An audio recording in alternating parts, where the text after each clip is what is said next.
Do you have OCD and you're wondering why on earth is it a good idea to expose myself to the things that make me uncomfortable? We're going to talk all about it. Stay tuned. That's what's up next.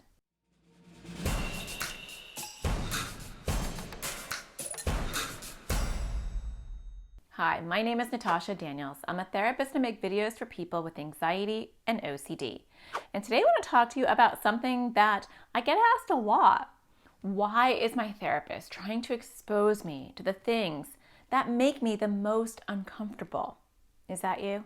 Do you wonder, what is this ERP? What does that mean? What does it stand for? And how on earth is that going to help me with my problems?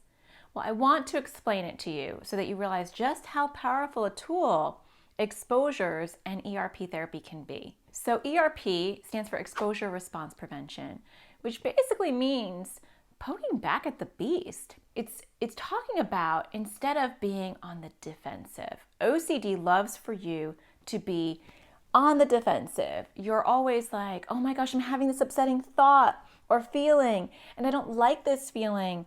So I have to go do something, or I have to avoid something to get some quick relief. But what I find is that I'm constantly looking out and waiting for OCD to bother me. Oh my gosh, OCD is giving me another upsetting thought. And I have to do something now or avoid something, because avoidance is also a compulsion, to get some relief. And I'm constantly being defended. I'm constantly being on the lookout. I'm constantly reacting to OCD. Are you doing that? How's that going? That's exhausting. And the lie that most people start to believe initially when they have OCD is that if they can just keep up, if they can just keep doing the things that they need to do to make OCD happy, then OCD will go away. But the problem is, OCD is growing when you do that. And that's the biggest lie that OCD is selling you. Just do what I say, just do what I want, and I will leave you alone. I'm not going to leave you alone. I'm actually growing bigger. I'm growing bigger every time you do that. And I'm getting more and more things that I want you to do, or that I want you to avoid. And so when we are only reacting, when we're only on the lookout for OCD, tiptoeing around, making sure that we don't upset the angry beast, avoiding things that might trigger us, doing the compulsions and the behaviors that OCD demands that we do, then we are victim to OCD. And we are going to be victim to OCD for life if we don't change our ways. So, what do you do instead? Because nobody wants to live like that. And the good news is you don't have to.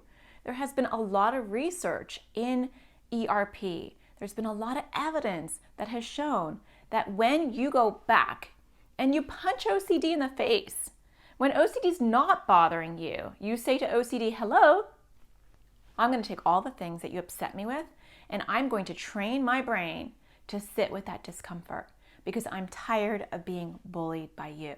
So when you do that, when you build up your OCD muscles and you say, the power that OCD has over me is discomfort. That's the main thing. OCD's power and weapon against me, regardless of what OCD theme you have, what worry or discomfort you have, the bottom line is OCD's weapon against you is the fear of discomfort. I'm really nervous that I might be so uncomfortable, or I can't handle the anxiety that's going to cause, or I can't handle the grossness that's going to cause. It'll be different for each one of you, but that is the weapon that OCD uses. So when you go to the OCD gym and you start to say, you know what, I'm going to start building up my muscles to tolerate, to handle whatever you throw at me. That way, when I am just walking down the street, doing my thing, minding my own business, and you pop up with an upsetting thought or feeling or image, I'm going to say, you know what, OCD? I've been practicing. And that discomfort or that fear that you're trying to give me right now, I can tolerate it. So bring it on, because I can sit with this now. I can sit with this uncomfortableness, this discomfort, or this fear, and I don't have to do the things that you want me to do. I don't have to be bossed around. I don't have to go do a bunch of different things that nobody else understands, or I don't have to avoid a bunch of things. I don't have to hide my eyes. whatever it is that you tell me to do or avoid, because I've been practicing without you and I've been waiting for this moment. And I welcome the challenge because now you can give me those thoughts, right? I can't control if you give me those thoughts, but I can control what I do with them. And I choose to not do anything because I know that that grows you. And that is what exposures do. They improve your muscles. They improve your tolerance for discomfort. So when you think about what your OCD is bothering you with, right, you expose yourself to that in small little steps. So, if you have a peanut allergy, what do they do to treat peanut allergies or an egg allergy? Well, nowadays, they actually will give you a shot and they will give you a little bit of peanut or a little bit of egg so that your body can learn how to sit with that discomfort and not have an allergic reaction.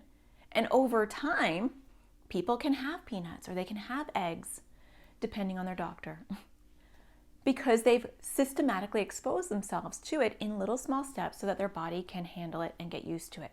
It's the same thing with OCD. Instead of doing this, do this, right? Instead of like walking on eggshells, you shake that boat. You rattle OCD in small little steps so that you're in charge and not OCD. So what is one small thing you can do that would make your OCD very uncomfortable? And sometimes it will be bizarre things. It will be things that other people don't do. It'll be things that maybe the average person wouldn't want to do. It might be thoughts and feelings and images that you expose yourself to that are weird or uncomfortable. But that does not define you. That's what OCD is bringing to you. And so you bring it back to OCD. So I want you to ask yourself, what is one small thing that OCD would not like? And that will be different, very different for each one of you. So I'm not going to give examples. But you do that thing. You provoke that feeling and you sit there and you don't do what OCD wants. Because when you rattle that cage and you say, oh gosh, this bothers you, I'm going to touch this, or I'm going to think this, I'm going to look at this, I'm going to say this. And I know that I'm rattling the beast. I'm rattling your cage. You're going to get very upset because you're not bothering me right now. So you're sleepy and you're like, what the heck?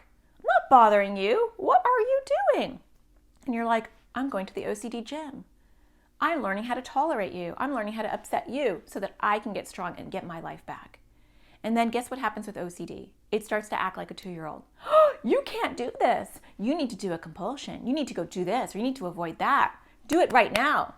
And you say, no, I'm just sitting here. I'm just sitting here with my discomfort.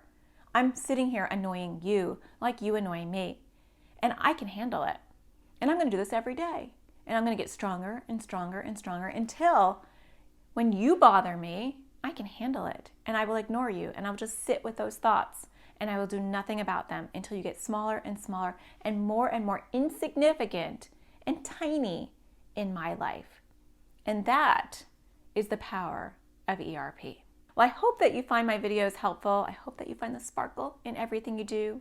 And I'll talk to you again next Thursday. Take care.